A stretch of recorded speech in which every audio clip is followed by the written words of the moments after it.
आप सभी को नमस्ते। वंदे मातरम। स्वस्थ समृद्ध परिवार के चिकित्सा क्रांति के अभियान में आप सभी का बहुत बहुत स्वागत। और आप सभी जब जुड़ते हैं तो हम सभी को बहुत ही बल और प्रेरणा मिलती है। और हम सभी का एक छोटा सा प्रयास है कि आयुर्वेद को हर जनमानस तक पहुंचाएं, सभी मानव मात्र को आयुर्वेद का ज्ञान हो, उसका लाभ मिले। इस प्रयास में भाई श्री गोविंद चंद्र प्रसाद जी, जिसमें कि अथक प्रयास से स्वस्थ समृद्ध परिवार को अभियान को आगे बढ़ाते जा रहे हैं, जिसमें कि हमारे बड़े भाई वैद्य श्री सत्यवान नायक जी का बहुत ही अच्छा योगदान हम सभी को मिल रहा है। उनका प्रेम, आशीर्वाद और स्नेह मिल रहा है, जिसकी वजह से हम इस कार्य को हम सभी कर पा रहे हैं। तो इसी तरह से आप सभी बने रहें और स्वस्थ समृद्ध परिवार को अपना प्रेम और स्नेह और आशीर्वाद बनाते रहें, जिससे कि इस कार्य को जीवन पर्यंत करता रहे। मतलब सारा जीवन, जब तक हम सभी का जीवन है, परमात्मा जब तक जीवन देते हैं तब तक भी करेंगे, जीवन के पश्चात भी कुछ न कुछ ईश्वर का आशीर्वाद रहा तो कुछ ऐसी चीजें छोड़ के जाएंगे जिससे कि आने वाली पीढ़ी हम सभी पर गर्व करे। और इस कार्य को जो हम करते हैं, हमारी पीढ़ियां भी इस कार्य को करें। तो ये प्रयास है जिसमें आप सभी का प्रेम और स्नेह चाहिए, सहयोग चाहिए, आशीर्वाद चाहिए, जिससे कि इस कार्य को हम करते रहें। तो आप सभी का बहुत बहुत धन्यवाद है। वैद्य श्री सत्यवान नायक जी का बहुत बहुत स्वागत। और हम सभी के बीच में वैद्य श्री जी आयुर्वेद के विषय पे आलोचना सत्र के रूप में हम सभी को आयुर्वेद का ज्ञान देते हैं। बहुत सारी चीजें हम सभी को सीखने को मिलता है, हमारी समस्याओं का समाधान होता है। तो मैं निवेदन करूंगा ललिता बहन से कि अपनी पुत्री से जी मंत्र पाठ करा के जो है कि सत्र का आरंभ कराएं।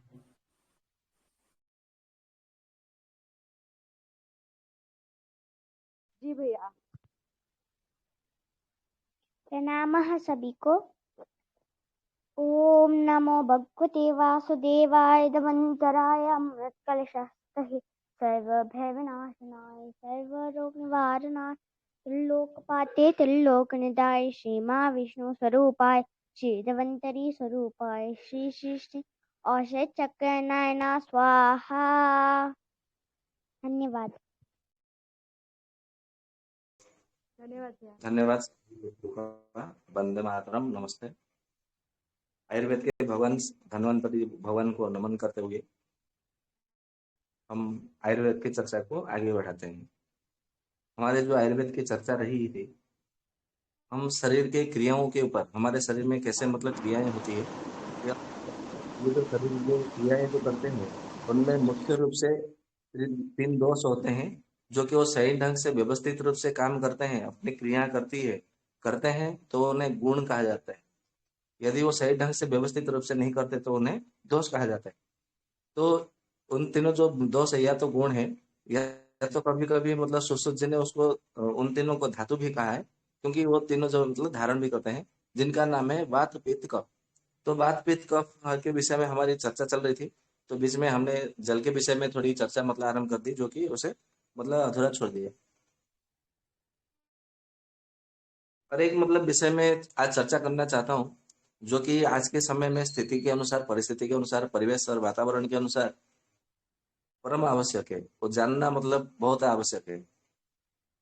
आयुर्वेद के जो मतलब जो ग्रंथ है, सबसे पुराना जो प्राचीनतम और प्रथम ग्रंथ है वो है चरक संहिता, जो कि चरक जी ने लिखा है, चरक प्रति संस्कृत किया है, और अग्निभस्म जी ने उसको लिखा है, ऐसा कहा जाता है।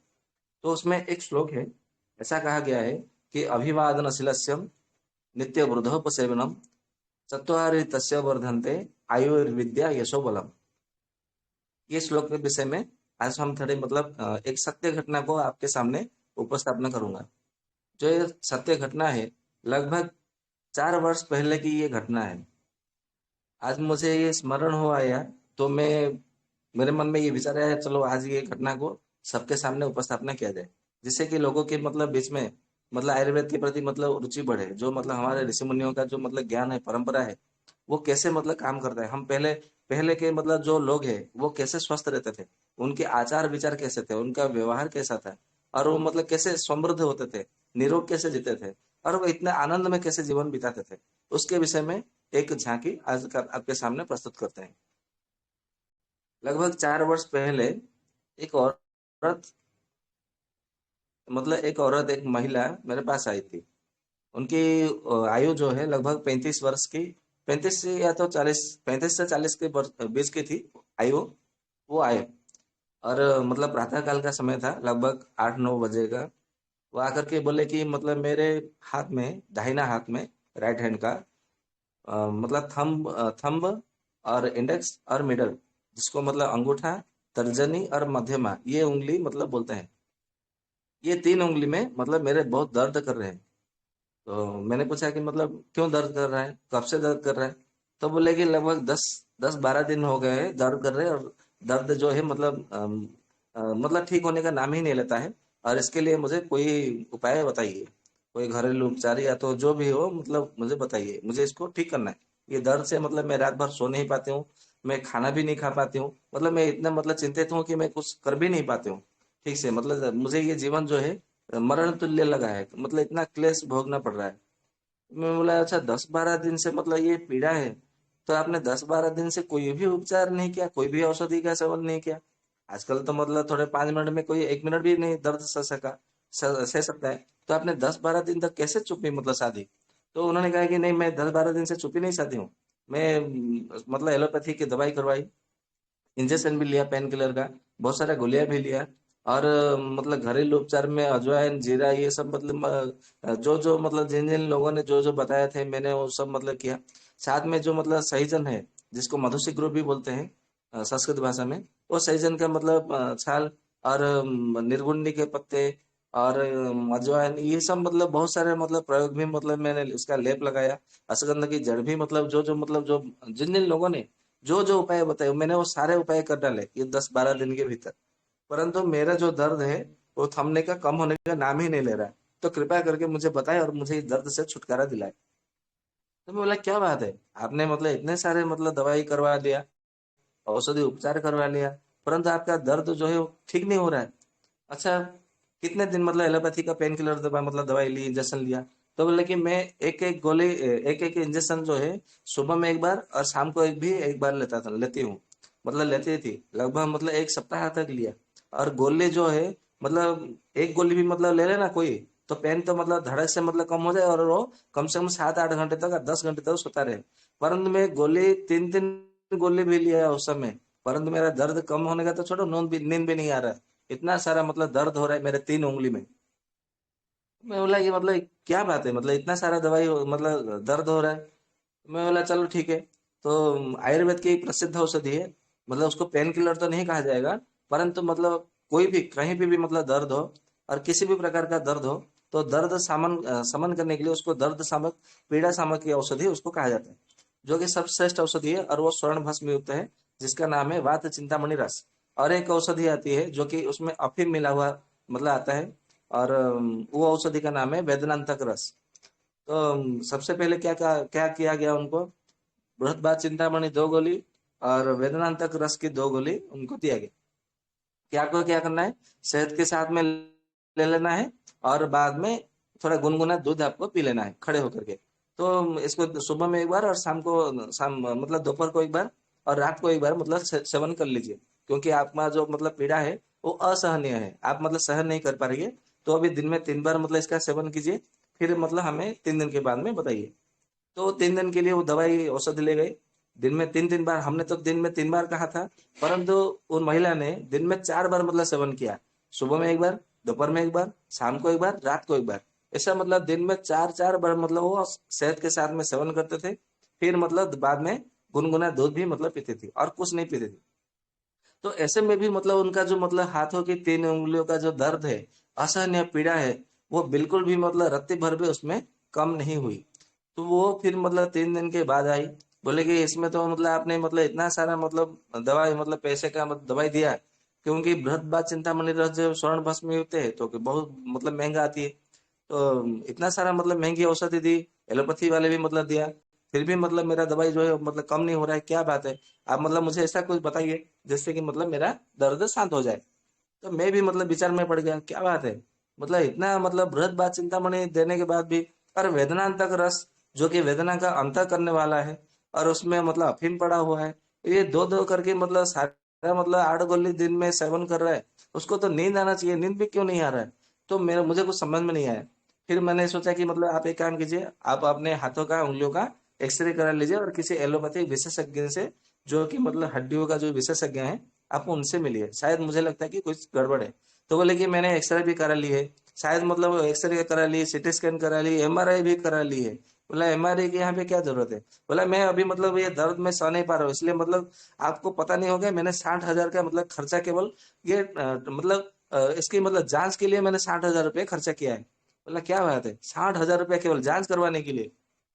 फिर मैंने उनको बोला कि चलो एक काम कीजिए, ये जो बर्फ होता है, बर्फ से मतलब सिकाई कीजिए, थोड़ा मतलब घिसिए उधर, हल्का सा, धीरे धीरे।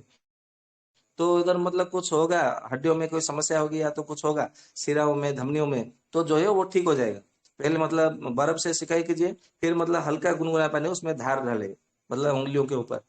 ऐसा मतलब बार बार कीजिए, आधे घंटे में, हर एक घंटे में या तो आधा घंटे में छोड़ छोड़ कर ऐसा मतलब कीजिए, फिर मुझे कल बताइए। तो वो भी किया गया, तो उससे भी मतलब कोई लाभ नहीं हुआ। फिर मतलब हमने, मेरे मन में ये विचार आया भाव प्रकाश में, जो कि महर्षि भाव मिश्र जी ने लिखा है अस्थिभंग रोगो अधिकार में। तो वहां पर अश्वगंधा का लेप किया गया, अश्वगंधा और तिल का तेल में उसको खरल करके एकदम मतलब लेप जैसा बना करके, मलहम जैसा उसको दिया गया। यदि मतलब कुछ समस्या होगी तो जो है वो वेदना का मतलब अंत हो जाएगा। वो भी मतलब दिया गया लेप करने के लिए, फिर भी मतलब वो कुछ कम नहीं हुआ।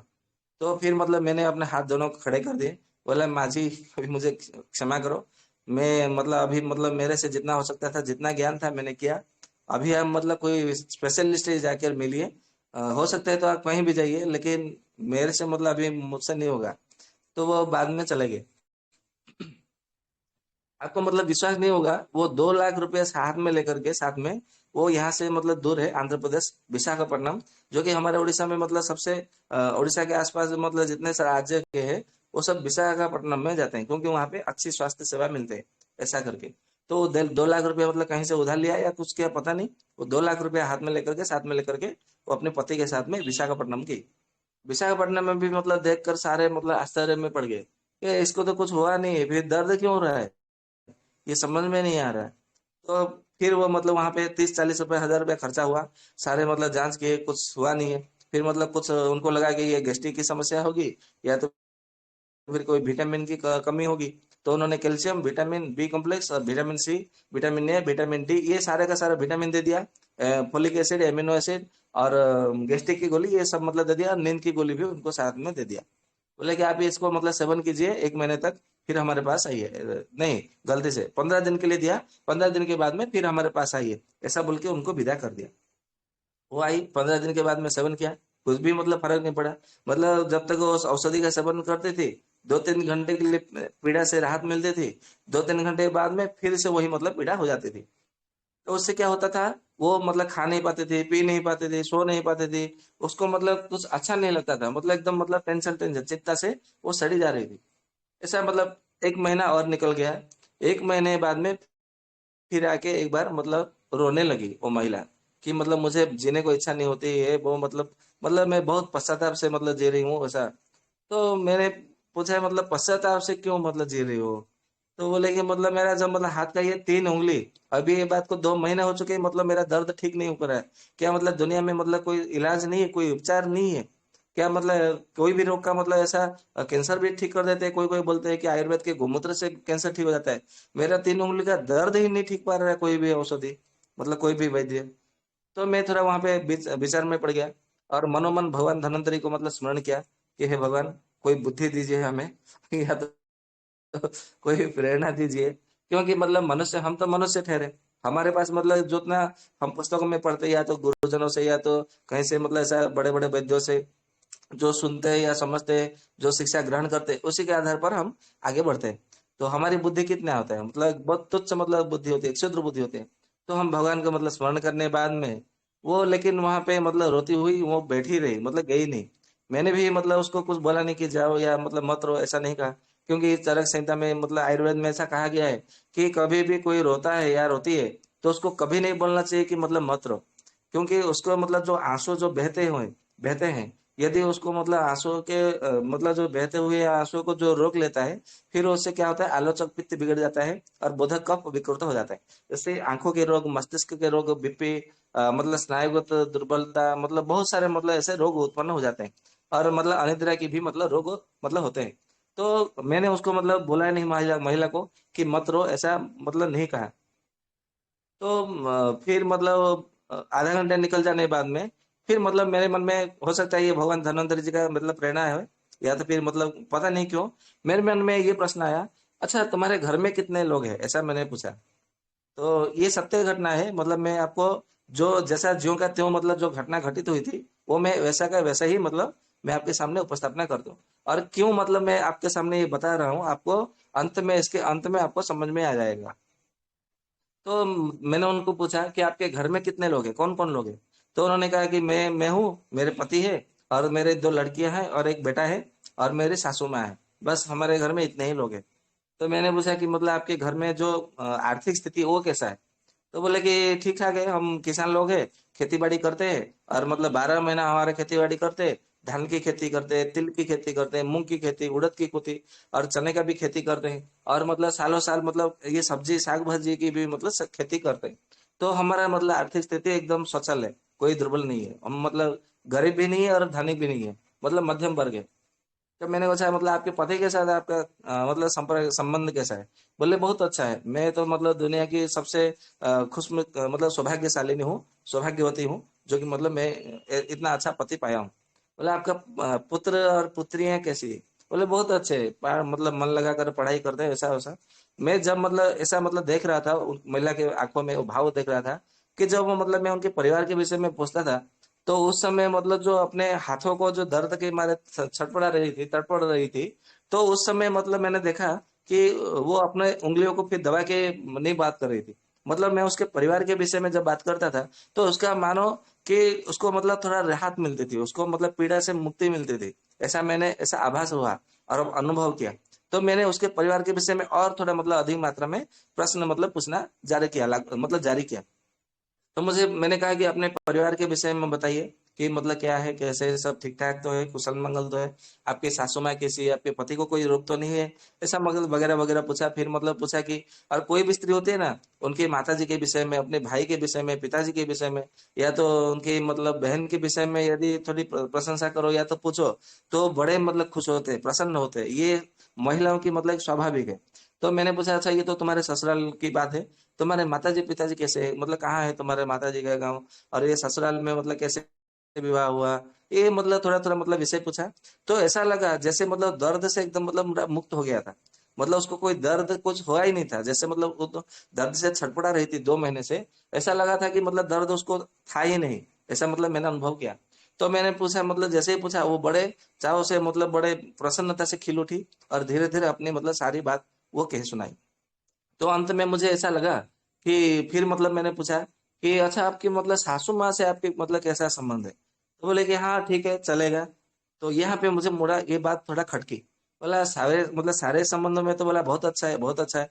अब ये सासू माँ के साथ में जब संबंध की बात पूछा, तो बोलता है कि चलेगा। ये चलेगा का क्या मतलब है। तो मैंने जैसे ये पूछा, बोला कि मैं क्या बताऊं, मैं मतलब खेती बाड़ी में काम करने के लिए जाते हैं, हम पति और पत्नी दोनों चले जाते हैं। परंतु जैसे ही मतलब हम खेती से आते हैं, ये मतलब मेरी सासू माँ को समझना चाहिए कि मैं इतना परिश्रम करता हूँ, ये वो करता हूँ। परंतु वो मतलब ऐसा नहीं समझती। वो आते ही मतलब तुरंत फटकार लगाती है कि मतलब इतना सारा दिन मतलब काम के बहाने मतलब चली जाती है घर के विषय में। मतलब तेरे बच्चे भी मतलब स्कूल चले जाते हैं, कोई दिन भर रहता नहीं है, मैं घर में अकेली पड़े, तो मैं जीती हूँ कि मर गई हूँ, मतलब मैं किसी को मतलब कि खबर नहीं है। मैं आदमी मतलब मेरे चाय कोई देता नहीं है, मुझे खाने के लिए भी कोई देता नहीं। ये क्या है, मतलब मैं बुजुर्ग हूँ कि नहीं, मतलब मैं छोटा बच्चा हूँ, मतलब इतना मतलब बेपरवाह क्यों मतलब करते हैं, मेरी सेवा नहीं करते। ये बहुत सारा फटकार लगाती है। तो हम मतलब ये काम से मतलब आते हैं मेहनत करके, परिश्रम के मतलब बहुत थके हुए रहते हैं, के हारे बेचारे मतलब रहते हैं। तो उस समय हमें मतलब मेरे मन में बहुत गुस्सा आता है। फिर सुबह से मतलब होता है तो उसका मतलब रामायण भारत उनका नौटंकी फिर चालू हो जाता है। तो मैंने पूछा मतलब आपको ऐसा क्यों लगता है कि वो नौटंकी करते हैं, वो रामायण महाभारत सुनाते हैं, ऐसा आपको क्यों लगता है। बोला मतलब उनको अक्ल के नाम की कोई चीज नहीं है, वो मतलब कुछ समझते नहीं है, वो केवल उनका मतलब भाषण चालू रहता है। मतलब वो समझते नहीं कि हम कितने परिश्रम करते हैं, बाहर जाते हैं, दिन भर परिश्रम करते हैं, हमने मतलब भोजन किया है कि नहीं, पानी पिया है कि नहीं, हमारा स्वास्थ्य कैसा है, वो कभी एक दिन भी नहीं पूछते। और मतलब वो आते ही उनका मतलब रामायण चालू हो जाता है। तो बोला अच्छा, इसके विषय में, इसके लिए आपको अपने सासू माँ से थोड़ा मतलब नाराज है, निराश है। बोले नाराज नहीं है, क्या करें, अभी उनका स्वभाव ऐसा है, मैं जानती हूँ, फिर भी मतलब मैं क्या करूँ, वो ऐसा मतलब बात को मतलब मैनेज करने लगी। बोला अच्छा, आपको मतलब ऐसा कहीं तो नहीं है कि आपके मतलब किसी को मतलब ऐसे कोई अंधे को, या तो कोई लंगड़े को, या तो कोई गरीब को, कोई बेचारा को, या तो कोई ब्राह्मण को, या तो अपने मतलब माता जी को, पिताजी को, या तो छोटे बच्चे को, या तो अपने सासू माँ को, मतलब ऐसा कहीं मतलब थप्पड़ तो नहीं मारा अपने हाथों से? ये मेरे मुंह से अचानक कैसे निकल गया, ये मुझे भी नहीं पता। तो जैसे मतलब मैंने पूछा, तो बोले कि हाँ, हाँ भैया, मतलब ये तो मतलब है, आपने बहुत अच्छा मतलब प्रश्न किया है। मैंने अपने सासू माँ को एक बार मतलब मैं खेती से मतलब आई थी, और वो आते ही मतलब उसने मतलब गाली देना मतलब शुरू कर दिया गुस्से में। और मैं भी मतलब दिन भर भूखे प्यासा मतलब मैं काम करते थे जमीन में, खेती में। और मैं आई, मैं मतलब थोड़ा पानी पीने पीने के लिए मतलब या तो चाय बना के थोड़ा पीऊंगा तो मुझे थोड़ा अच्छा मिलेगा, अच्छा लगेगा। तो मैं किचन में जा रही थी, रसोई में, तो उसका मतलब ये रामायण गाली देना शुरू कर दिया, तो मुझे गुस्सा आया। तो मैंने उस दिन अपने सासू माँ को मैंने मतलब थोड़ा चाटा मतलब मारने की कोशिश, और चाटा मारा भी है। तो मुझे वहां पर पकड़ आया कि हाँ, ये हो ना हो, ये जो उसके हाथ में जो 3 उंगलियों में जो दर्द है, ये उसी का मतलब परिणाम है। तो मैंने पूछा, "अच्छा, मतलब जो आपने जो चांटा लगाया था अपने सासू माँ को, ये कौन से गाल पे मारा था?" तो बोले कि मैं उनके मतलब मेरे अपने दाहिने हाथ से ही मतलब उनको उनके बाएं गाल पे मतलब मैंने चांटा मारा था। तो बोले अच्छा, मतलब जब चांटा मारा था तो क्या आपने पांचों उंगलियां उनके गालों पर लगी थी? बोले कि नहीं, पांचों उंगली तो नहीं लगी थी, परंतु जैसे मतलब मैंने चांटा मारा तो उन्होंने अपना मुंह को थोड़ा मतलब ऊपर उठा दिया था, जिससे कि मेरे ये 3 उंगली मतलब ये लग गए थे। तो मैंने बोला क्या यही 3 उंगलियां आपके मतलब सासू माँ को लगी थी चांटा मारते समय? तो बोले कि हाँ, यही 3 उंगलियां लगी थी। ये जो अनामिका और जो कनिष्ठ उंगली है, छोटी उंगली, ये दोनों उंगली लगी नहीं थी, क्योंकि अपने उन्होंने अपना माथा जो है थोड़ा ऊपर उठा लिया था। तो मैं बोला बस, अब मैं समझ गया आपका रोग का कारण क्या है, क्यों आपका दर्द ठीक नहीं हो रहा है, मुझे सब समझ में आ गया। अभी ये मतलब मैं नहीं, या कोई और नहीं, कोई भी स्पेशलिस्ट तो छोड़ो, मतलब स्वयं भगवान भी मतलब धरती पर आ जाए और आपको बोले कि मतलब आपका दर्द ठीक कर दूंगा, या तो स्वयं अश्विनी कुमार धनंतर भी आ जाए, तो भी आपका दर्द जो है वो ठीक नहीं हो सकता। बोले ऐसा क्यों कह रहे हो? बोले आपको एक ही मतलब ठीक कर सकता है, और वो है आपकी सासू माँ।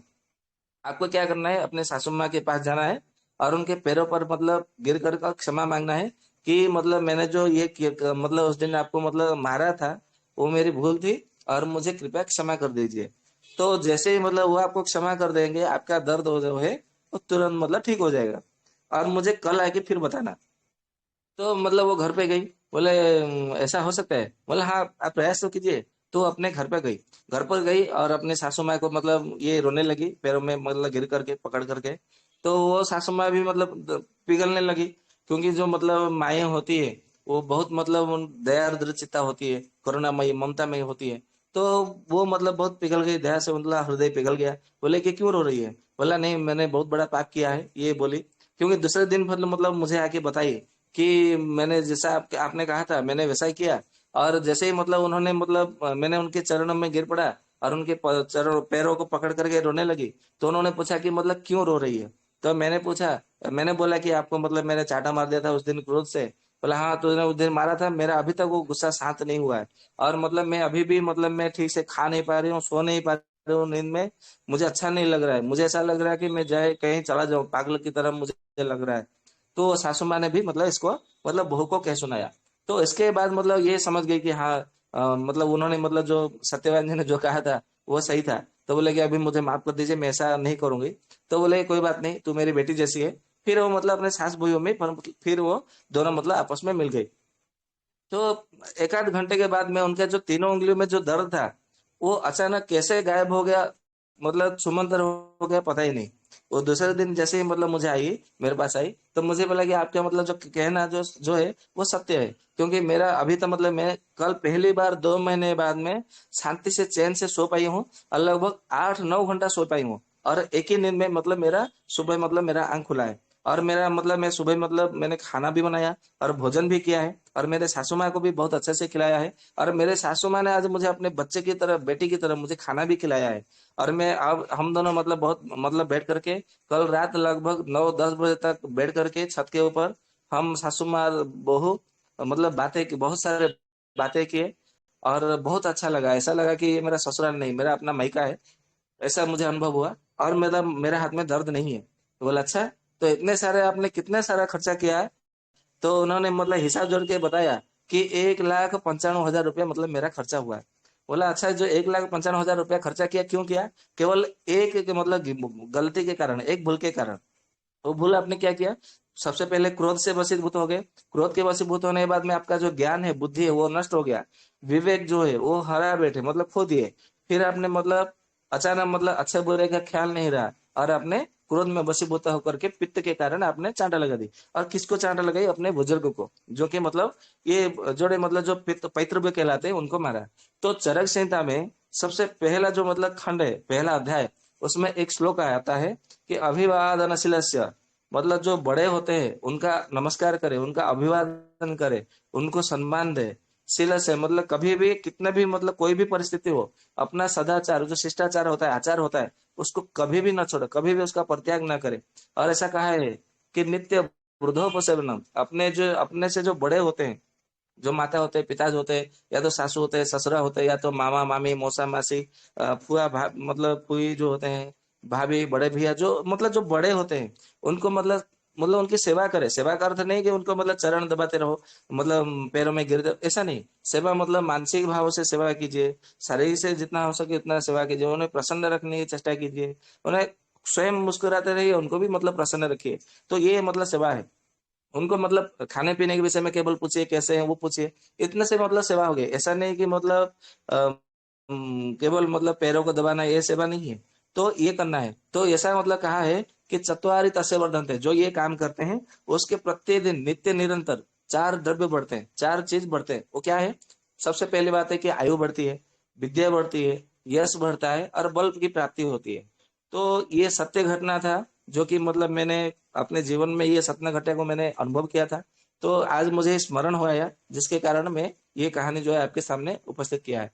तो आप मतलब ये जो घटना है, इससे मतलब कुछ सीखिए। और ये जो मतलब श्लोक है, जो कि चरक जी ने कहा है, ये तो चरक संहिता में भी मिलता है ये श्लोक। और ये श्लोक मैंने देखा कि मनु संहिता भी मतलब ये आज मतलब महाराज मनु ने भी ये बताया है। तो आपको मनु संहिता भी, मनुस्मृति में भी मतलब ये श्लोक मिलेगा, और चरक संहिता में भी आपको ये श्लोक मिल जाएगा।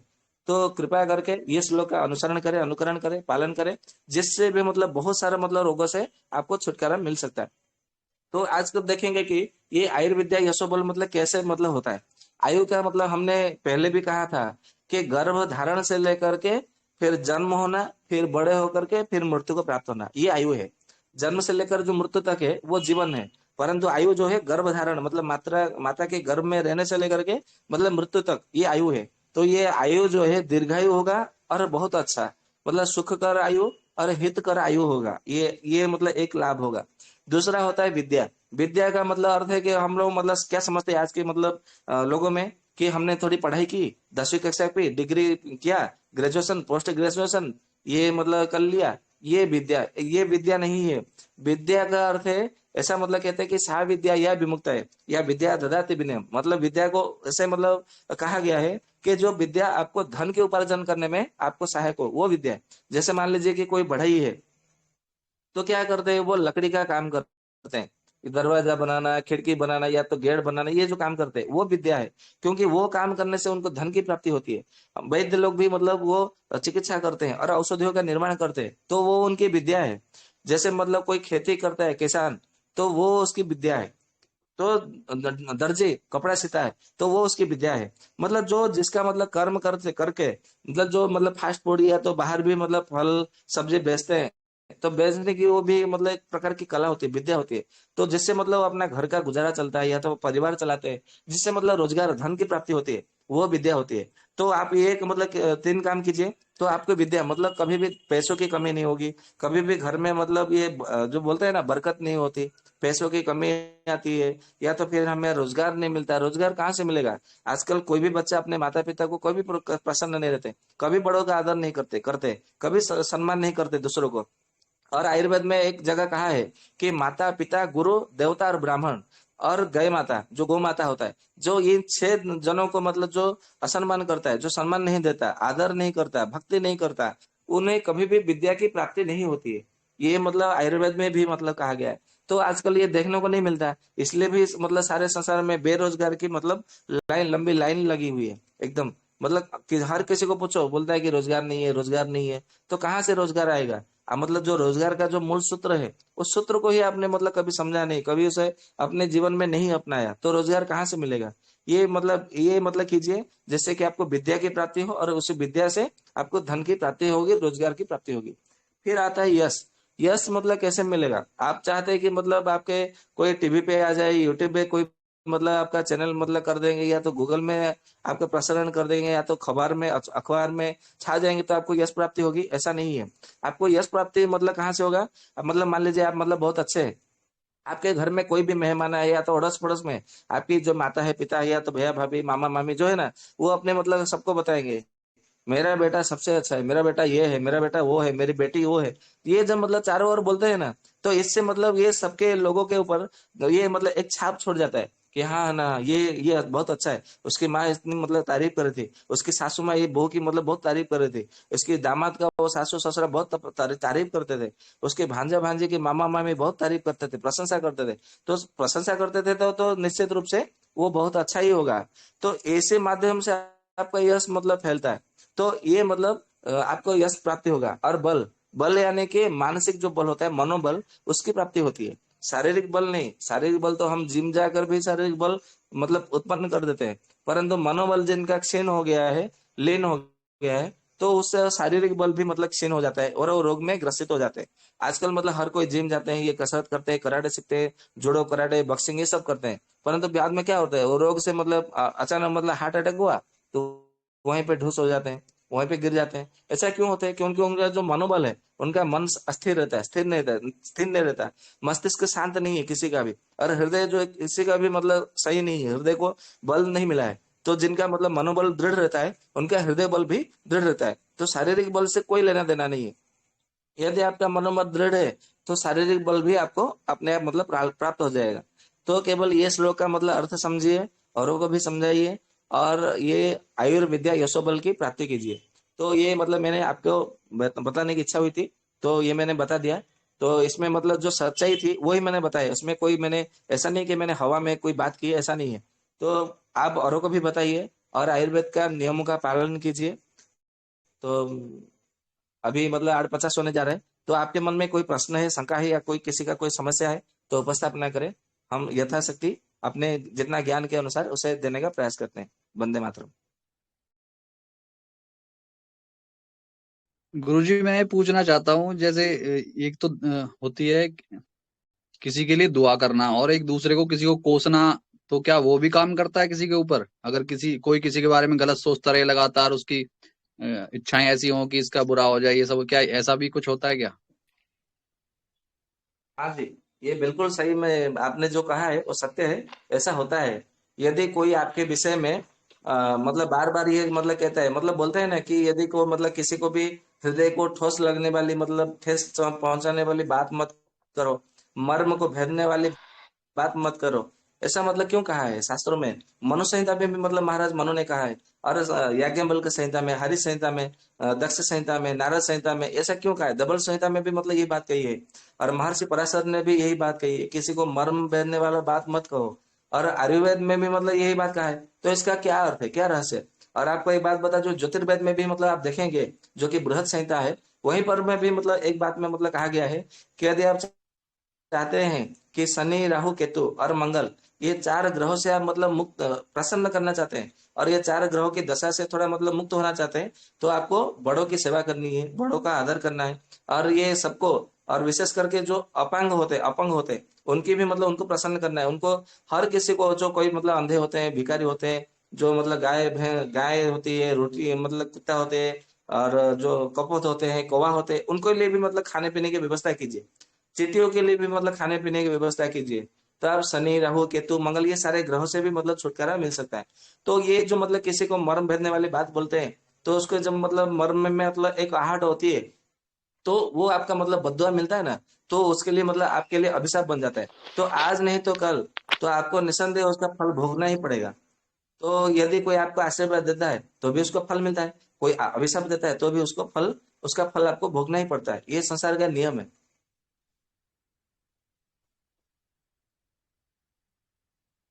जी, मेरा एक प्रश्न है वैद जी। आगे करिए। जी, अगर कोई व्यक्ति गेहूं नहीं खाना चाहता है और वो दूसरे जी जितने भी आटे हैं उनमें एक्सप्लोर करना चाहता है, मतलब वही खाना चाहता है, तो उसमें मौसम के या जो भी महीने हैं उसके हिसाब से वो कौन-कौन से आटे प्रयोग कर सकता है? जितने भी जी हैं सबका बता दीजिएगा, मैं आपको फिर भी थोड़ा-सा बता देता हूँ। ज्वार, बाजरा, रागी और उसके अलावा जो आजकल मिलेट्स के आटे चल गए हैं, जैसे सामक का और बाकी कोदरू, कुट्टू का आटा, सिंघाड़े का आटा, और तो ये जितने भी आटे हैं, जौ का आटा, इनको कौन कौन से महीने में खाया जा सकता है? मक्की का आटा भी है, तो आपके हिसाब से कौन सा खाया जा सकता है, कब कब? जी जी, बहुत अच्छा। ऐसा कहा है आयुर्वेद में, स्वस्थ व्रतम करके पुस्तकों में, कि जो सिंघाड़े का आटा है, बाजरे का जो आटा है और जो ज्वार का आटा है, उसको ठंड के मौसम में खाना चाहिए। ऐसा कहा गया है, मतलब हेमंत ऋतु और शिशिर ऋतु में खाने के लिए कहा गया है। और जो मक्के की रोटी है उसको ऐसा कहा गया है कि जो मतलब जो ग्रीष्म ऋतु है, बसंत ऋतु और ग्रीष्म ऋतु, ये दो ऋतुओं में आपको मक्के की रोटी खा सकते हैं। या तो जो पारिभद्र की जो आटा होता है, पारिभद्र के आटा आटा जो होती है वो खा सकते हैं। जो कोद का मतलब होता है, कोद का एक प्रकार का मतलब होता है कोद का आटा, आप उसका भी मतलब सेवन कर सकते हैं। और फिर आते हैं कि हम बरसात के और शरद के ऋतु में मतलब आते हैं। तो बरसात के शरद के ऋतु में ऐसा कहा है कि उस समय मतलब आटा का सेवन नहीं करना चाहिए। क्योंकि नहीं, ऐसा क्यों सेवन नहीं करना चाहिए? क्योंकि उस समय हमारा जो अग्नि होती है, जठर अग्नि, बहुत मंद होती है वर्षा की ऋतु में और शरद की ऋतु में। और अग्नि मंद होती है, अग्नि जो है हमारा विकृत होती है, पित्त जो हमारा पाचक पित्त है वो मतलब थोड़ा कम रहता है, मतलब वो ठीक से सही से काम नहीं करता। वो काम क्यों नहीं करता? क्योंकि जो बरसात के ऋतु में और शरद के ऋतु में ये जो भगवान जब सूर्य होते हैं, सूर्य भगवान का प्रकाश इतना किरण नहीं मिलता हमें।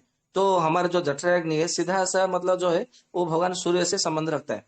क्योंकि उस समय वो आकाश में मतलब मेघ के अंदर बादलों में वो छिपे रहते हैं, दिखाई नहीं देते, और प्रकाश किरण हमें नहीं प्राप्त होती। तो जिससे क्या होता है, हमारा जठराग्नि और पाचक पित्त जो है मंद होता है। तो उस ऋतु में क्या करना है आपको?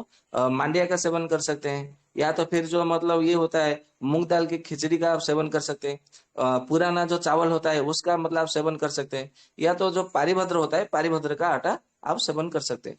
परंतु उस समय ना गेहूं का सेवन करना चाहिए, ना तो फिर मतलब आपको ये जो मक्के का रोटी, मक्के का जो आटा है उस समय सेवन कर सकते हैं। क्योंकि मक्के का जो आटा होता है वो थोड़ा मतलब सभी आटों के हिसाब से तुलना में वो थोड़ा लघु होता है, गरिष्ठ इतना गरिष्ठ नहीं होता। तो उसका सेवन कर सकते हैं। और बाकी रहा जो गेहूं का है, गेहूं का आटा भी मतलब आप ठंड के मौसम में सेवन कर सकते हैं, या तो फिर अभी के मौसम में भी सेवन कर सकते हैं। परंतु बरसात के मौसम में चावल खाने के लिए मतलब आयुर्वेद में कहा गया है। तो उसके हिसाब से आप सेवन कर सकते हैं। परंतु प्रकृति के हिसाब से देखें तो ऐसा कहा है, जब मतलब आपके खेती में से खेत में से जब अमल होकर के गेहूं आए, तो नया गेहूं उसका सेवन करना चाहिए। गेहूं जब मतलब 10 महीना हो जाए या तो 8-9 महीना हो जाए, उसके बाद में वो गेहूं का सेवन नहीं करना चाहिए। तो गेहूं का फिर क्या करना चाहिए? तो ऐसा कहा है कि उसका गेहूं का जो है उसको उबटन बनाना चाहिए, या तो फिर मतलब ये मतलब जो उसका आटा बना करके मतलब जो वगैरह वगैरह जो होते हैं ना, मतलब पशुओं के लिए उसको मतलब खिलाना चाहिए। जो भैंस होते हैं, गाय होते हैं, उनके लिए वो सही रहता है, आप उनको मतलब दे सकते हैं। या तो कुत्तों के लिए मतलब जो बना के उसको दीजिएगा। क्योंकि ऐसा मतलब कहा गया है। अब आपके मन में ये भी प्रश्न आता होगा कि जब हम नहीं सेवन कर सकते तो गौ माता को, कुत्तों को, भैंस को ऐसा क्यों देना चाहिए? तो इसके उत्तर में ऐसा कहा गया आयुर्वेद में, जो गाय की जो मतलब माता का जो जीवा होती है उसमें मतलब एक प्रकार का विष होता है, और कुत्ते के नजर में भी एक प्रकार का विष होता है। जो कि उसका जो मतलब जो होता है, जो मतलब विष होता है मतलब गेहूं का जो मतलब पुराना होने पर जो एक प्रकार का विष उसमें उत्पन्न हो जाता है, वो विष को मतलब कुत्ते का नजर पड़ते वो विष नष्ट हो जाता है। और गौ माता का जैसे मतलब उसमें लार टपकता है, लार से मिलने के बाद में वो विष नष्ट हो जाता है, तो उनके लिए फिर वो अमृत के समान हो जाता है। और आप मतलब कभी भी देखेंगे, यदि आप मतलब भोजन करते हो, यदि आपको मतलब कोई कुत्ता आपको ऐसा निहारता हुआ बैठा है, तो भोजन नहीं करना है। वो भोजन जो है आपको क्या करना है, कुत्ते को डाल देना है। क्योंकि वो भोजन आप यदि करेंगे तो आपको अजीर्ण होगा, अग्निमांद होगा, ग्रहणी धर कला जो है आपका मतलब विकृत हो जाएगा, ग्रहणी संग्रहणी आपको होगा। फिर आपको पित्त धर कला वो बिगड़ेगा। मनोभव स्रोत, शुक्र भह स्रोत, रक्त वह स्रोतस, अन्न ब्रह स्रोतस और मनोवह स्रोतस, ये सारे स्रोतस जो है वो बिगड़ जाते हैं केवल कुत्ते का केवल दृष्टि पड़ने मात्र से।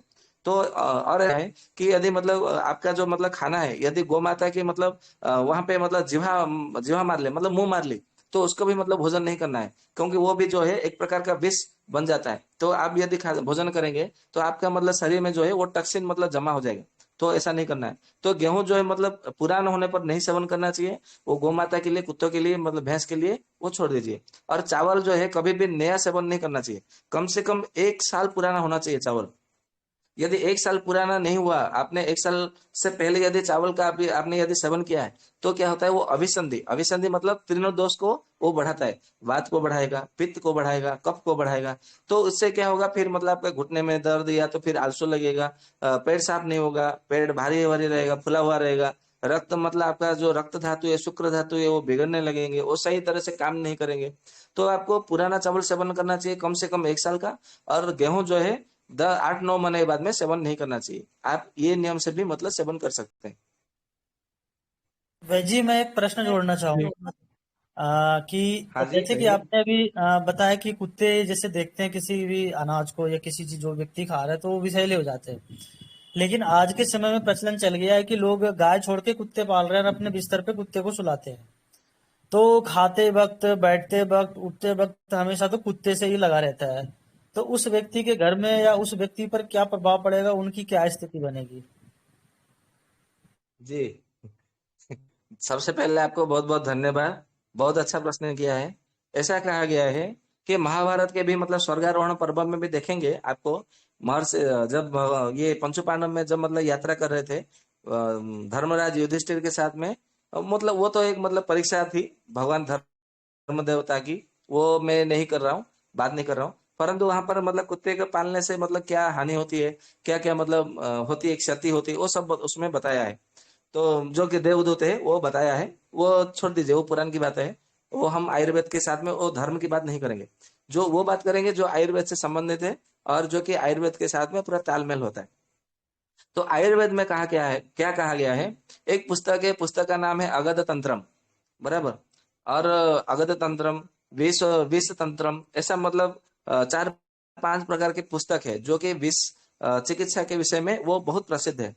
तो अगध तंत्रम और विष तंत्र में और विष चिकित्सा एक ग्रंथ है, उसमें ऐसा बताया गया है कि संसार में विष कितने प्रकार के हैं, और विष को कहाँ कहाँ उन्होंने मतलब स्थापना की है। जो सृष्टिकर्ता पितामह ब्रह्मा है, उन्होंने ऐसा मतलब कहा है कि जो बिच्छू होते हैं, बिच्छू के जो होता है ना पूछ, पूछ में मतलब उसको मतलब रखा है विष को। और ऐसा कहा है कि गाय के मुंह में मतलब विष रखा है। इसके लिए देखेंगे कि गाय के मुंह से, नाक में से एक प्रकार का बलगम जैसा वो निकलता रहता है, बराबर, वो विष के समान होता है।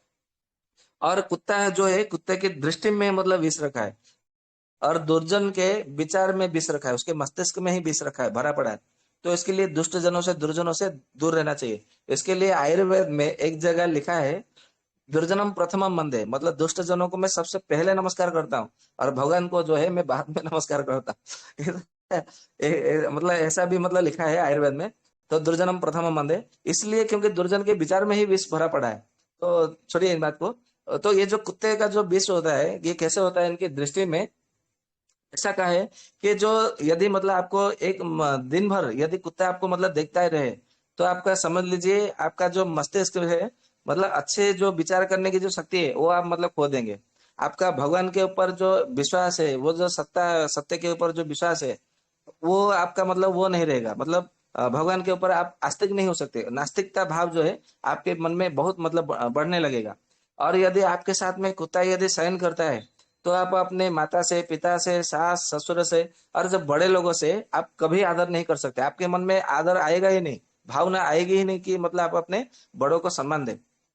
और एक बात है, यदि आपको मतलब कुत्ते को गोद में लेकर के या तो कंधे पे बिठा करके मतलब चलते हैं, कंधे के यदि कंधे पर बिठा के चलते हैं, तो ऐसा कहा जाता है कि उनको बहुत शीघ्र मतलब रक्त के विकार या तो फिर यकृत जो कि लिवर है, स्प्लीन है, अग्नाशय मतलब पेनक्रियाज है, वो खराब होने वाली है, इतना समझ लीजिएगा। बराबर।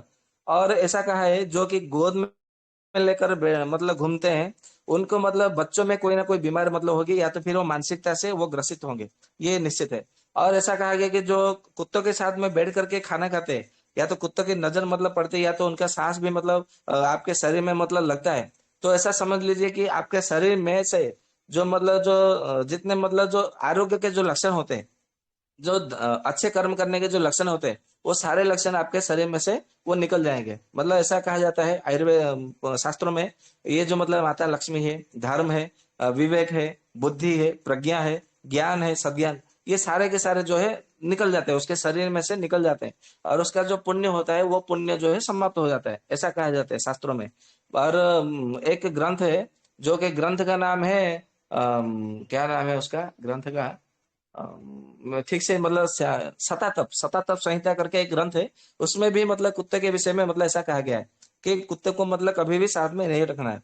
और आयुर्वेद में ऐसा कहा गया है कि यदि आपके घर में यदि मतलब घर के मतलब जो मेन गेट है, यदि वहां पर मतलब कुत्ता यदि रहता है सामने, यदि घर में वास करता है, तो समझ लीजिएगा आपके ऊपर मतलब जो है जो शीतला माता का मतलब कोप होना अनिवार्य है। और ये शीतला माता का कोप होना अनिवार्य है, किसमें मतलब कहा गया है, हमारे जो मतलब आचार्य भाव मिश्र है उन्होंने कहा है। क्योंकि उन्होंने अपने भाव भाव प्रकाश में शीतलाष्टक भी वर्णन किया है कि आप मतलब जब मतलब वसंत ऋतु आए तो आपको प्रतिदिन शीतलाष्टक का पाठ करना चाहिए, ऐसा मतलब उन्होंने कहा भी है। तो ये मतलब कुत्ते का मतलब जब संसर्ग होता है, संगम होता है कुत्ते के साथ में, तो इससे इतने सारे आपको मतलब जो है रोग होना तय होता है। तो आप देखेंगे कि आज जितने भी मतलब सारे कुत्ते पाल रहे हैं, उनके घर में कोई एक भी व्यक्ति स्वस्थ नहीं है। किसी को मतलब अग्नाशय की समस्या है, किसी को यकृत की समस्या है, किसी को मतलब मस्तिष्क की समस्या है, कोई मतलब नपुंसकता से ग्रसित है, किसी को मतलब प्रदर की समस्या है, कोई किसी को गर्भाशय की समस्या है, किसी मतलब किसी को कुछ ना कुछ समस्या बनी ही रहती है। परंतु इतना है कि वो बताते नहीं है बाहर, मतलब वो बताते नहीं है। वो बड़े बड़े मतलब स्पेशलिस्ट है, एलोपैथी डॉक्टर से मिलते हैं, अपनी ट्रीटमेंट कराते हैं। और एक बात है, हमारे शरीर में जो भी मतलब अच्छी कोशिकाएं जो होती है, मतलब जो अच्छे अच्छे कीटाणु होते हैं, कीटाणु दो प्रकार की होती है, अच्छे कीटाणु और बुरे कीटाणु। अच्छे कीटाणु क्या करते हैं, हमारे शरीर को कोशिकाओं को शक्ति देते हैं। और बुरे कीटाणु क्या करते हैं, हमारे मतलब रोग प्रतिरोधक शक्ति जो होता है वो उसको मतलब निकल जाते हैं, ऐसा मॉडर्न साइंस भी कहता है। और कुत्ते का जब मतलब सांस आपके मतलब सांस से नाक से होकर के जब शरीर के भीतर जाती है, तो क्या होता है, आपका जो शरीर में जो अच्छे कीटाणु होते हैं, बैक्टीरिया होते हैं, वो मर जाते हैं। और धीरे धीरे धीरे क्या करते हैं, धीरे धीरे आपके मतलब शरीर में बुरे बैक्टीरिया जो मतलब बैड बैक्टीरिया है, वो धीरे धीरे पलने लगते हैं, जिससे कि मतलब आगे चल करके क्या होता है, आपको विभिन्न प्रकार के कैंसर होता है। तो आप देखेंगे कि मतलब जितने लोगों को मतलब कैंसर है, वो कुत्तों से ज्यादा प्यार करते हैं। हालांकि मतलब कैंसर के और भी मतलब बहुत सारे कारण है। जो मतलब चावल का सेवन नहीं करते उनको कैंसर होता है, जिनके शरीर में पित्त बहुत बड़ा हुआ रहता है वो कैंसर को मतलब शिकार होते हैं, जो कि मतलब अपने जीवन में कभी गांजा या भांग का सेवन नहीं करते वो भी कैंसर से ग्रसित होते हैं, नपुंसकता से ग्रसित होते हैं। जो अपने जीवन में कभी भी अफीम का सेवन नहीं किया, वो भी मतलब नपुंसकता से ग्रसित होते हैं, कैंसर से पीड़ित होते हैं। और उनको मतलब हड्डियों का ताकत नहीं रहती, बात रोग से पीड़ित होते हैं। तो ये मतलब विभिन्न प्रकार का मतलब समस्या होती है।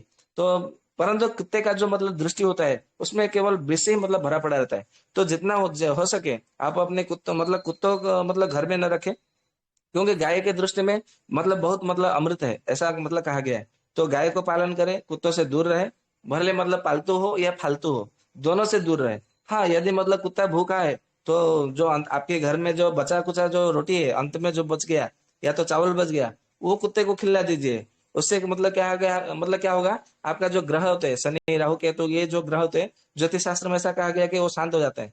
तो आप ऐसा कीजिए। परंतु कुत्ते को घर में कभी भी मतलब मत रखिए, क्योंकि वो जो है वो आपके शरीर के लिए भी, आपके परिवार के लिए भी। और ऐसा भी कहा जाता है जो वास्तु जो होते हैं, मतलब आजकल जितने भी मतलब घर बनाते हैं वास्तु के हिसाब से बनाते हैं, वास्तु यंत्र को घर में स्थापना करते हैं, वास्तु देवता की पूजा करते हैं। परंतु घर में जब कुत्ता रहते तो वास्तु देवता उड़ करके भाग खड़ा होता। तो आपको क्या लाभ वास्तु यंत्र टंगाने से? वास्तु यंत्र को ऐसा दिया बत्ती करके धूप बत्ती करने का क्या लाभ? वो तो फिर भाग चुका है। मतलब मैं आपने मुझे अपने घर में बुलाया रहने के लिए या तो खाने के लिए अपने घर में बुलाया, परंतु आपने मतलब ऐसा कुत्ते को रख दिया जो कि कुत्ते से मुझे मुझे एलर्जी या तो घिन है, तो मैं तो उड़ के भाग जाऊंगा, खड़ा होकर मतलब चला जाऊंगा, निकल जाऊंगा आपके घर से। फिर आप मुझे मतलब ये खाना परोसने से मतलब क्या होगा? उससे कोई लाभ नहीं होगा। तो मतलब कहने का अर्थ है, यदि मतलब आप ये वास्तुशास्त्र को इतना मानते हैं तो कुत्ते को अपने घर में कभी मत रखिए, क्योंकि वास्तु का वो विरोध है, वो विपक्ष में जाता है। तो ऐसा मत कीजिए, और कुत्ते का जो मतलब दृष्टि है वो दृष्टि से मतलब बचे रहिए।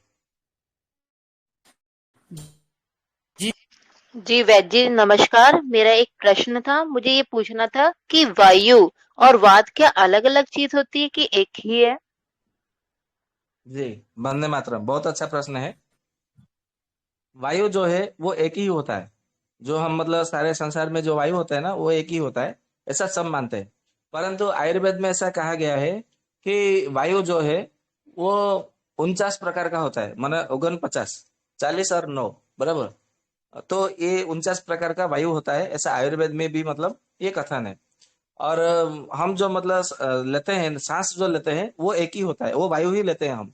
परंतु अब जब हमारे शरीर में जाता है वायु, मतलब कहाँ जाता है? हमारे सबसे पहले आमाशय में जाता है। आमाशय से फिर जब मतलब बृहदंत्र के पास आता है, जो बड़ी आंत के पास आता है वही वायु, वहां पर 5 हिस्सों में वो बढ़ जाता है और अपने अपने काम करने के लिए एक एक जगह पे मतलब स्थान पे चले जाते हैं। जब हृदय के पास मतलब वो पहुंचता है और बास वहां पे रहता है तो उसको प्राण वायु कहते हैं। जब हमारे मतलब कंठ में रहता है तो उसे उदान वायु कहते हैं। जब वो मतलब नाभि के पास में रह करके वो खाना को पचाने लगता है तो उसको समान वायु कहते हैं। और फिर जब हमारा मल और मूत्र का और पसीने को बाहर निकलता है, यार सारे मल को बाहर निकालते हैं, तो उसको अपान वायु कहते हैं बराबर। और मतलब पूरे सारे शरीर में रक्त का मतलब जो संचालन करता है, या तो फिर कफ को मतलब ले आता है, या तो हमारे मतलब सारे शरीर में जितने मतलब धातुओं को पहुंचाने का काम करता है वो व्यान वायु करता है। तो इसके आधार पर जो है मतलब ऐसा नाम रखा गया है।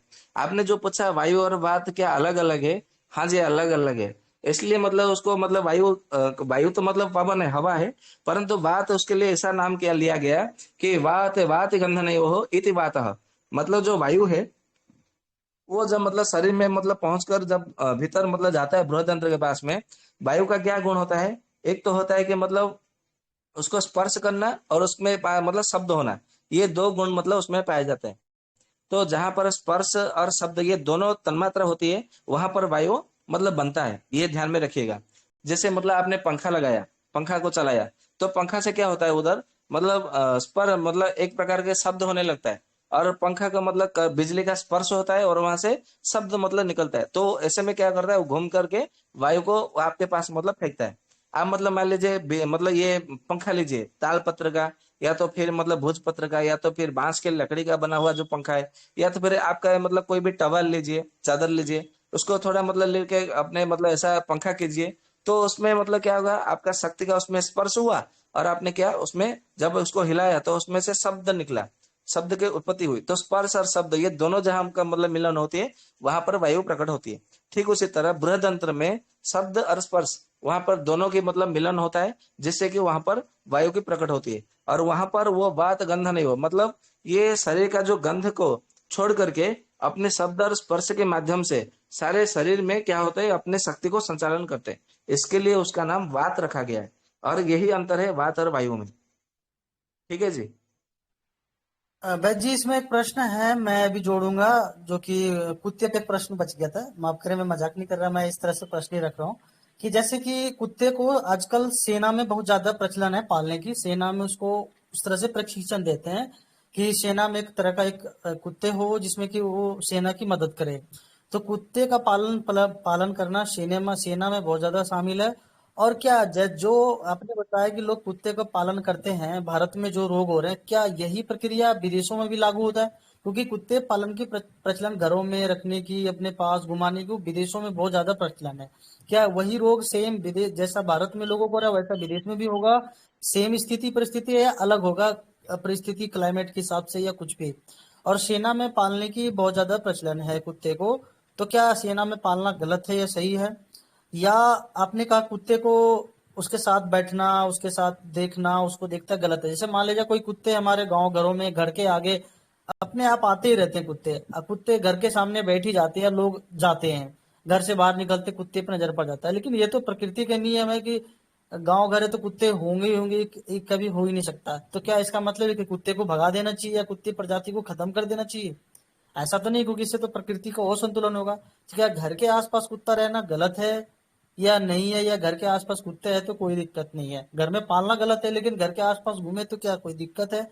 मैं इस पे जानना चाहता हूँ। एक वो, और विदेश में जो पाल रहे हैं कुत्ते उन पे क्या परिस्थितियां, या सेना में है तो क्या है? तीनों प्रश्नों का कृपया उत्तर देने की कृपा करें।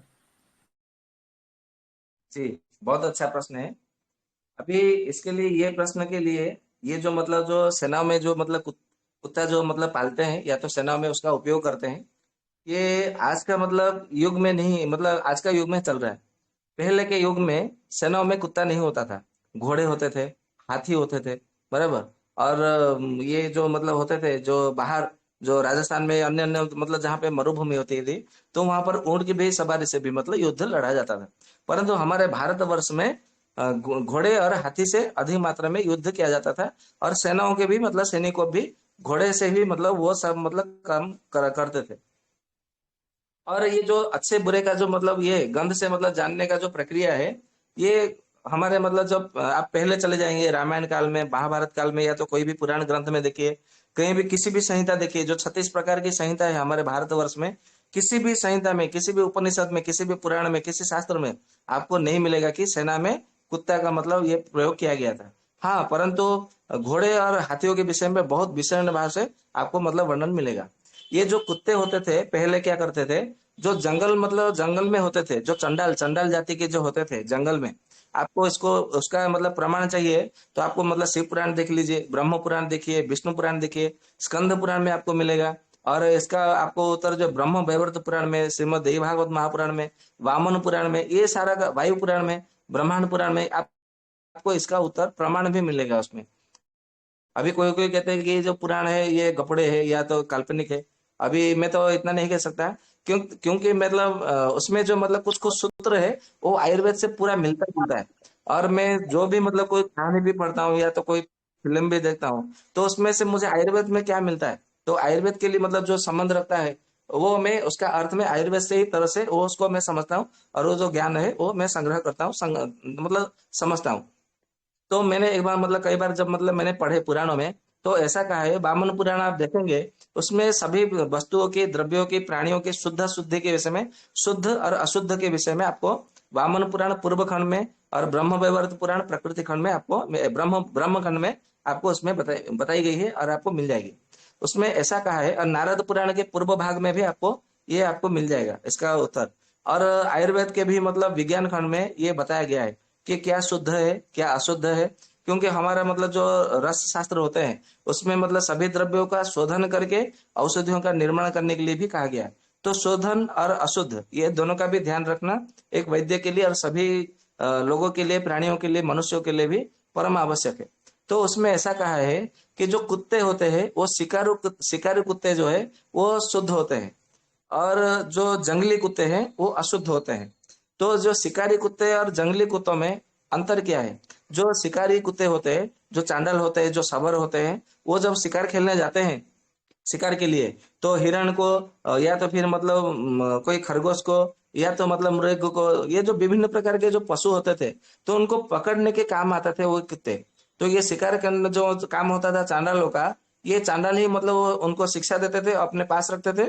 और वो मतलब ये शत्रुओं को, मतलब शत्रु क्या, शिकार खेलने के वो काम आता था। और घर में यदि कोई मतलब उसको मारने के लिए आता था, या तो कोई शेर आता था, भालू आता था, या तो ये सिंह आता था, हाथी आता था, तो वो भौंकने लगते थे। तो जैसे कि मतलब चांडालों का घर नहीं होता था, वो झोपड़ी बना करके रहते थे जंगल में, तो वो कुत्ते मतलब वो शिक्षा दी जाती थी, तो वो मतलब काम में आते थे। जब हमारे भारतवर्ष में ये अंग्रेज लोग आए, तो अंग्रेज लोग देखा कि ये मतलब ये कुत्ते का इतना मतलब शिकार शिकार में बहुत अच्छा मतलब ये काम करते हैं। क्योंकि ये ज्ञान जो है अंग्रेजों में नहीं होता था। अंग्रेज लोगों को तो मतलब खाने की मतलब पता नहीं था, पहनने का पता नहीं था, तो नंगे घूमे रहते थे, भूखे प्यासे मरते थे। वो मतलब ऐसा कच्चा मांस मतलब जो भी मिला वो खा देते थे, उनको खाने का भी मतलब तरकीब सूत्र नहीं मालूम था। कपड़े पहनने का भी मतलब ढंग नहीं मालूम था उनको। वो शिकार क्या वो मतलब रखेंगे, वो क्या वो शिकार खेलेंगे, वो हमारे भारतवर्ष से ही वो सीख करके गए हैं। तो जब वो मतलब अंग्रेज लोग हमारे भारतवर्ष में आए, तो देखा कि जंगलों में ये सब मतलब शिकार मतलब ऐसा करते हैं।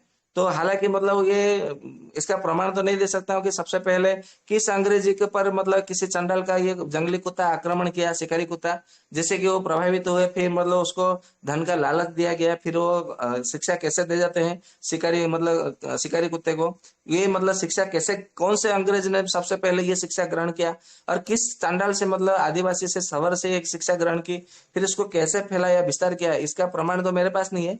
परंतु इतना निश्चित है कि अंग्रेज लोगों ने हमारे ये जो आदिवासी जो चंडाल लोग होते जो जंगल में बास करते थे, ये उन्होंने उनसे ही सीखा है, क्योंकि ये सब मतलब शिकारी जो कुत्ते वही रखते थे। यदि नहीं रखते तो शिव पुराण में, वामन पुराण में, नारद पुराण में इसका मतलब क्यों वहां पे मतलब वर्णन किया गया। तो इसका निश्चित रूप से वो प्रयोग करते थे। तो ये जो चांडाल लोग होते थे वो भी मतलब स्वयं एक या प्रकार से क्या होते थे, वो विषों से परिपूर्ण होते थे। क्योंकि विष जो होता है मतलब क्रोधित रहना, हिंसा करना, घृणा करना, जीव हत्या करना, मछली खाना, और लोगों का तिरस्कार करना, किसी के प्रति दया भाव न रखना, ये एक प्रकार का विष ही तो है। तो ऐसा कहा गया है कि विषस्य विषम औषधम।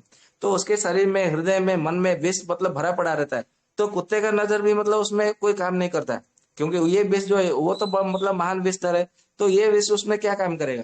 तो जिससे कि मतलब वो कुत्ते का विष उसके ऊपर नजर पड़ने पर भी वो काम नहीं करता था। और ये चांडाल लोग कुत्ते को क्या करते थे, बाहर मतलब बांध के रखते थे, अपने घरों में नहीं रखते थे, झोंपड़ी में। तो इससे क्या होता था ये तो सेनाओं में फिर बाद में ये अंग्रेज लोगों ने ही मतलब सेना में भर्ती कर दिए, तो शिकार मतलब ये करने के लिए। बाद में धीरे धीरे ये अंग्रेज जाने के बाद में भी कांग्रेसियों ने उसको मतलब ये बहुत सारे मतलब जो कानून है, संविधान है, उसको परिवर्तन नहीं किया, बदलाया नहीं है, जो कि अभी तक चल रहे। तो इतना मतलब मेरा ज्ञान था, तो दे के मैंने आपको कुछ देने का मतलब बताने का प्रयास किया है।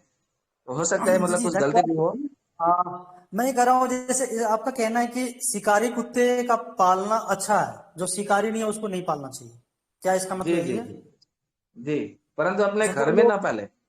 अच्छा, उसको घर के बाहर रख रख सकते हैं हम? जी, जैसे अच्छा। मतलब गांव में देखेंगे, तो गांव में मतलब ये कुत्ते जो आवारा घूमते हैं ना, ऐसे मतलब बेफिक्र घूमते हैं।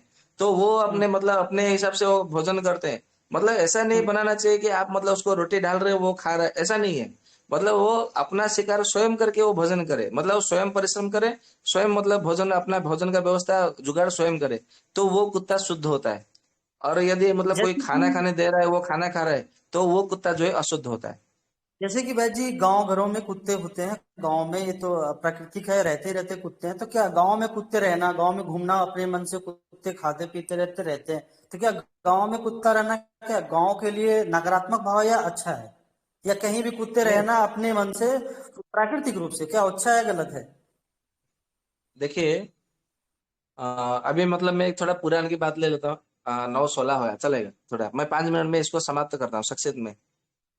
मतलब एक बार ऐसा हुआ जो कि मतलब महासती जो अनसुईया थी, जो ब्रह्मा विष्णु से महेश जो है उनको मतलब सतीत्व की परीक्षा करने गए थे। फिर वहां पे बच्चे हो गए, छोटे छोटे मतलब दूध पे मतलब दूध में शिशु के रूप में परिवर्तन हो गए। फिर वो उनको मतलब बड़ा किया गया, फिर उनको अपनी ओर से संतान की वर मांगा अनुसुईया जी ने। तो फिर वर मांग मिला उनको। फिर ब्रह्मा जी से चंद्र मतलब सोम की उत्पत्ति हुई, विष्णु जी से भगवान धन दत्तात्रेय की उत्पत्ति हुई, और शिव जी से महर्षि दुर्वासा जी का मतलब अवतार हुआ, जो कि नौवा रुद्र ऐसा कहा जाता है। तो ये जो दत्तात्रेय थे उनका मतलब 3 मुख था और 6 हाथ थे, और वो अपने पास में 4 कुत्तों को साथ में लेकर घूमते थे। और वो उनको मतलब ऐसा एक पत्नी थी, मतलब उनके पास में एक मतलब वेश्या के रूप में मतलब ससकर मतलब एक पहनावे मतलब ऐसा मतलब रहती थी रूपजीवी की तरह।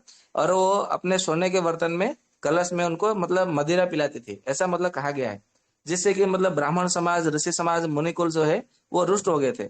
और वो उस समय मतलब इतना ज्ञान मतलब अज्ञानता चारों ओर व्याप्त हो गया था, जो कि अज्ञानता को नाश करके ज्ञान की मतलब किरणें वो पर स्थापना करने के लिए उनका अवतार हुआ था। इसलिए महर्षि दत्तात्रेय को, भगवान दत्तात्रेय को गुरु दत्त के नाम से भी जाना जाता है, जो कि आपको मार्कंडेय पुराण में आपको इसका जानकारी मतलब मिल जाएगा। वहां पे एक मदालसा करके एक चरित्र मतलब उसमें बताया गया है, और महर्षि दत्तात्रेय के विषय में थोड़ी मात्रा में वहां पर बताया गया है। तो ये जो दत्तात्रेय है, जो कुत्ते मतलब रखे हैं, ऐसा मतलब कहा है कि जो 4 वेद होते हैं ये वेदों से मतलब कुत्तों की सृष्टि हुई है, ऐसा उन्होंने मतलब वहां पर कहा है। ये मैं नहीं कहा हूँ, कह रहा हूँ। तो ये जो मतलब कुत्ते हैं ये अच्छे हैं, यदि वेदों से मतलब किसी की सृष्टि होती है। अभी वेदों से किस कुत्ते की सृष्टि कैसे हुई इसका उत्तर तो मैं नहीं बता सकता। जो मैंने पढ़ा है मैंने वही आपको मतलब बता रहा हूँ। तो ये वेदों से मतलब हो सकता है वेदों का सार तत्व से या तो कोई मंत्र से किसी का निर्माण हुआ हो, ऐसा मतलब कह सकते हैं।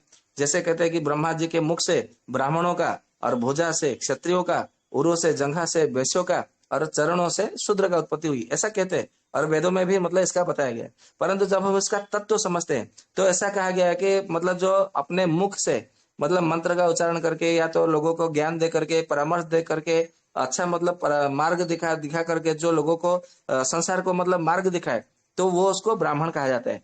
बाहु से मतलब उरु से यानी कि जो कि बाहुबल का आश्रय लेकर के जो मतलब मतलब सबको मतलब जो रक्षा करता है, मतलब विपत्तियों से निवारता है, उसको क्षत्रिय कहते हैं।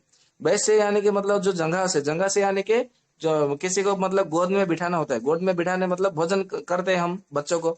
तो जो सबको मतलब खाना खिलाने का जो मतलब साधन है, या तो मतलब व्यापारियों के माध्यम से गौ माता का मतलब पालन करना, या तो जो भी मतलब होता है। तो वैसे जो धन की या तो गौ माता के जो सेवा करते हैं वो वैसे मतलब ऐसा कहा जाता है। और शूद्र मतलब चरण से जो कि मतलब उत्पत्ति हुई है, ऐसा कहा जाता है कि जो ये 3 वर्ण है, इन 3 वर्णों की सेवा करना ये शूद्र का काम है। सेवा करना मतलब पैरों में गिरना, पैरों में नमस्कार करना, पैरों को दबाना, ऐसा नहीं है। मतलब सेवा करना मतलब आपको मतलब आप भूखे हैं, मैंने आपको थोड़ा मतलब भोजन खिला दिया, तो ये भी एक प्रकार का सेवा है। आप मतलब प्यासे, मैंने आपको पानी पिला दिया, तो ये भी एक प्रकार का सेवा है। आपके घर में मतलब तेल नहीं है, तो मैंने क्या किया, मूंगफली को मतलब पेड़ दी, मतलब ये मिलिंग कर दी, तो उसमें से तेल निकाला, आपको मतलब बेच दिया, और उससे मैंने आपको पैसे भी लिए, तो ये भी एक प्रकार का सेवा ही हुआ। आपको मतलब वस्त्र चाहिए, मैंने सूत से, कपास से मतलब मैंने सूत निकाला, फिर उसको वस्त्र बनाया और आपको मैंने दे दिया पहनने के लिए, तो ये भी एक प्रकार का सेवा है।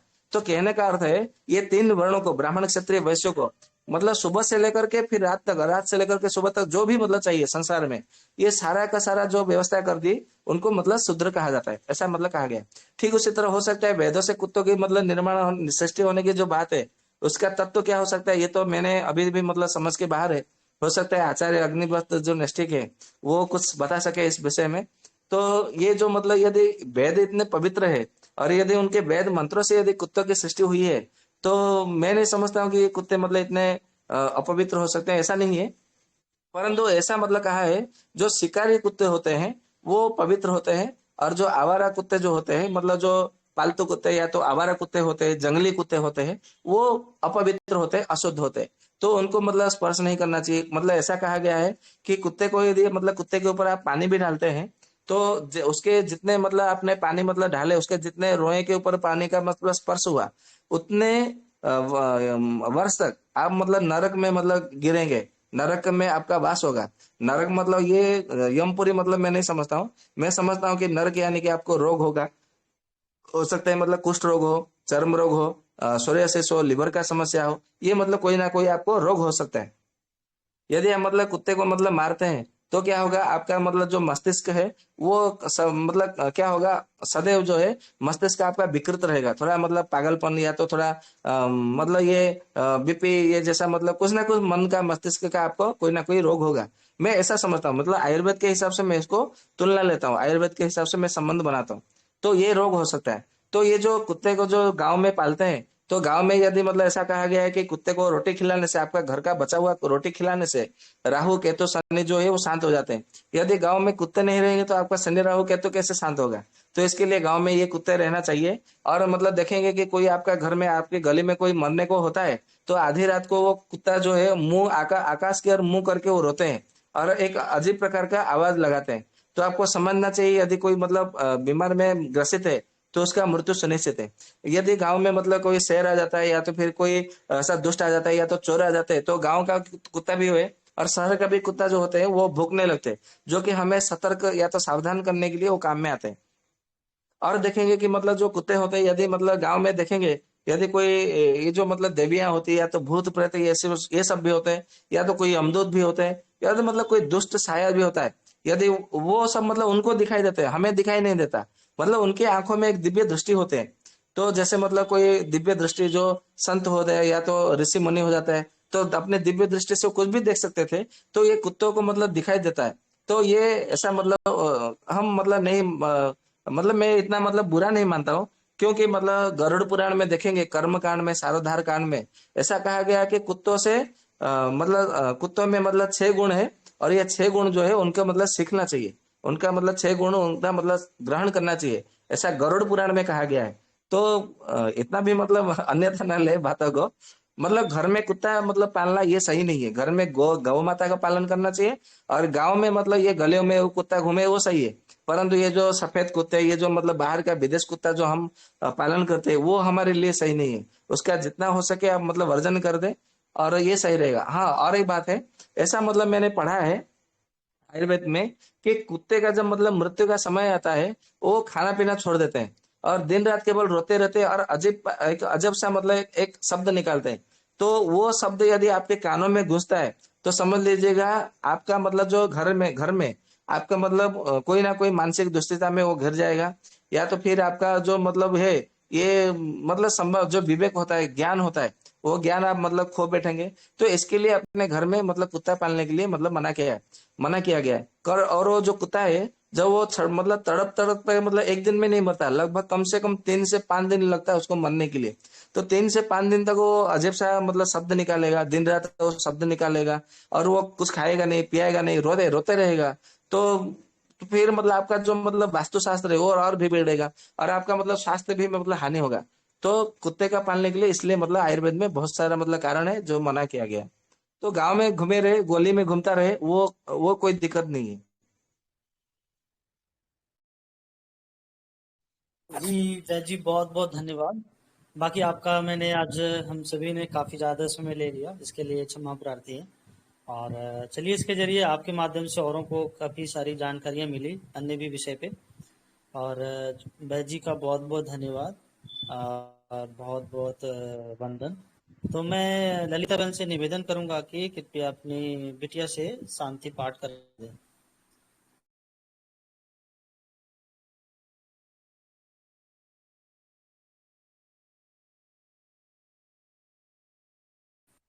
जी ललिता, सुन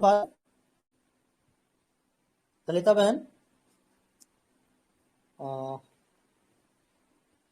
अच्छा मीना बहन है क्या? जी भैया। हाँ जी, आप शांति करा दें, लग रही है कि बिटिया व्यस्त है थोड़ी, आप शांति पाठ करा दें। जी।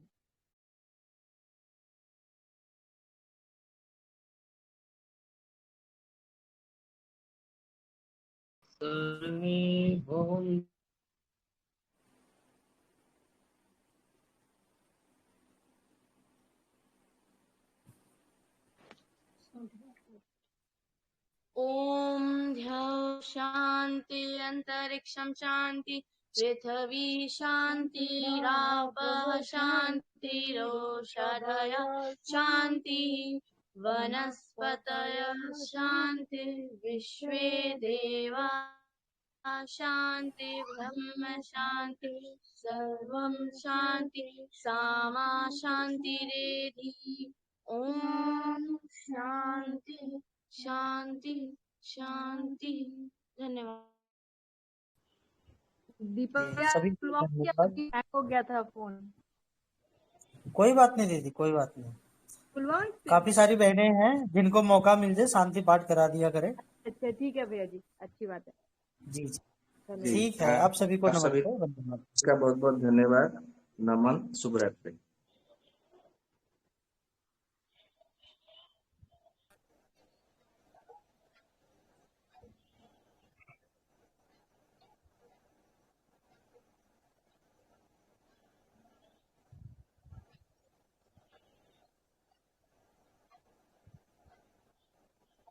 डैडी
जी दीपक भाई,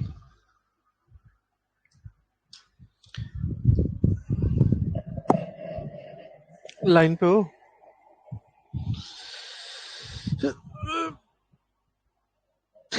गोविंद भैया आप लाइन पे हो? अरुण भाई लाइन पे हो?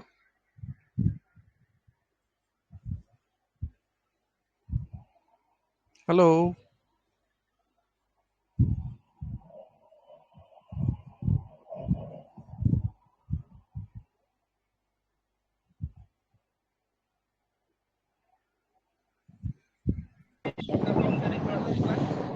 हाँ जी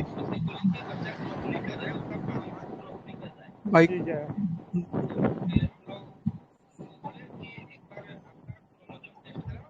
हम्म, हम्म, ठीक है।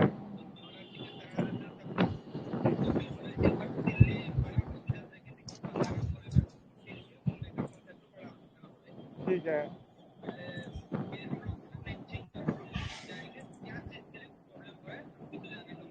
हाँ हाँ।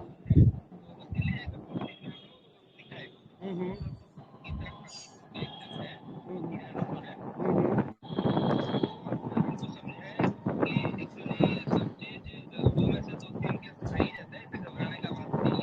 ठीक है।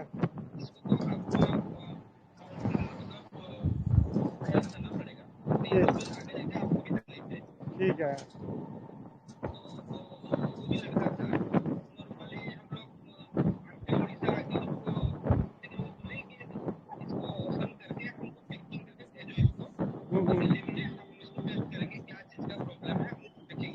ठीक है। राजेंद्र भैया सुन पा रहे हैं हाँ दीपक भाई सुन रहे हो? क्या? मैं ये बोल रहा हूँ कि आज जो कुत्ते के विषय पे बात हुई है ना वैद्य जी का, हाँ। लगभग मुझे लगता है कि 15-20 मिनट उन्होंने बोला होगा। तो मैं कहूंगा कि एक तो ऐसे पूरा लेक्चर तो एक रहेगा ही रहेगा। हम्म, क्या कीजिएगा, वाले विषय को अलग से काट के पोस्ट कर दीजिएगा।